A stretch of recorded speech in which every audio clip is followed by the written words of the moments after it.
பச்சையம்மன் ஜோதிடம் நண்பர்களுக்கு அனைவருக்கும் வணக்கம். இன்று நாம் காணவிருக்கும் பதிவு வக்ரம் பெற்ற கிரகங்களும் அதன் பலன்களும் பற்றி நம்ம பார்ப்போம். எல்லா கிரகங்களுமே பார்த்திங்கன்னா ராகு கேது தவிர்த்து நேர்பட்ட பாதையில் தான் கடிகாரம் உள் சுற்றும் வலப்பக்கம் திசையில் தான் நகர்ந்து 12 ராசிகளை கடந்து வரும். இந்த நிழல் கிரகங்களான ராகு கேதுக்கள் மட்டும்தான் நேர் எதிராக இடப்பக்கமாக திசையில் நகர்ந்து 12 ராசிகளை கடந்து வரும். இதில் சூரியன் மற்றும் சந்திரன் இவைகள் வக்ரம் பெறுவது கிடையாது எப்பவுமே.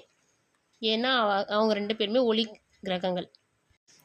சரி, இந்த வக்ரம்னா என்னது அப்படின்னு பார்த்தோன்னா, இந்த கிரகங்கள்லாம் பயணப்படும் போது கண்ணுக்கு தெரியாத சில எதிர்ப்பு சக்திகளால் அவைகள் பயணப்படாமல் அப்படியே சிறிது காலம் நிலையாகவே இருக்கிற மாதிரி இருக்கும்.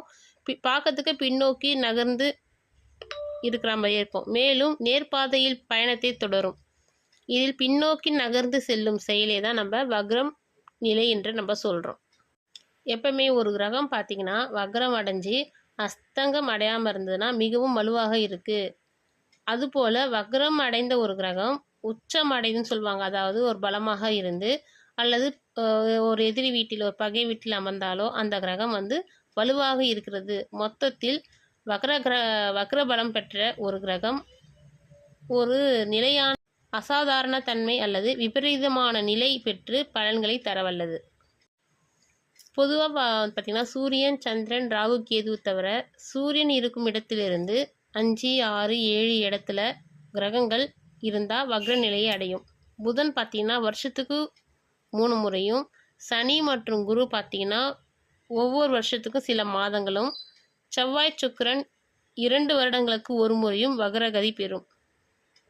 ஒரு பாவ கிரகங்கள் வக்ரம் அடைஞ்சால் என்ன நடக்கும்னு பார்த்தீங்கன்னா ஒரு எதிலுமே சாதகமற்ற சூழ்நிலையை தரும். இதுவே சுப கிரகங்கள் வக்ர நிலை அடைஞ்சிச்சுன்னா எதிலும் சாதகமான சூழ்நிலையே தரும். வக்ர நிலை பெறும் கிரகமானது அது கடந்து வந்த முன் ராசியில் என்ன நிலை கொண்டிருந்ததோ அந்த பலனையே தற்போது வக்ரம் பெற்றிருக்கும் போது அந்த ராசியில தரும். வக்ரநிலை பெற்ற கிரகமைப்பு ஒருவரின் ஜாதகத்தில் இருந்தால் அவர் பல்நோக்கு பரிமாணத்தை பெற்றிருப்பார். இப்படிப்பட்டவர் 1.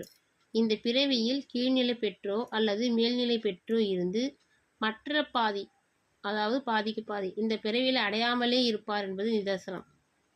இப்போ எடுத்துக்காட்டாக இப்போ செவ்வாய் கிரகம் வக்ரம் அடைஞ்ச ஒருவர் ஜாதகத்தில் என்ன மாதிரி பலன் பார்த்தீங்கன்னா, கோபத்தை வெளிப்படுத்துவது முன்னாடி ஒரு மறுபரிசீலனை செய்வது ரொம்ப நல்லது.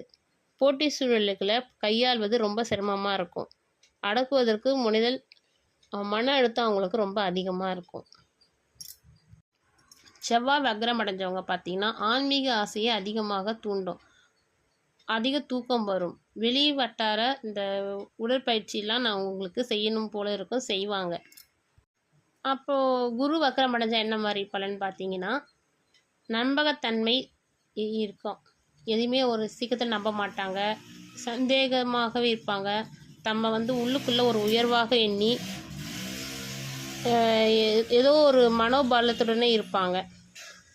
மத சம்பந்தமான கேள்விகள் அவங்களுக்கு அதிகமாகவே இருக்கும். இதை மாதிரி ஒவ்வொரு கிரகத்துக்கும் ஒவ்வொரு வக்ரம் அடைந்த கிரகங்களுக்கு பலன்கள் நிறையவே இருக்குது. நம்ம அடுத்த பதிவில் பார்ப்போம். நன்றி, வணக்கம். உங்கள் ஜோதிடர் கவிதா.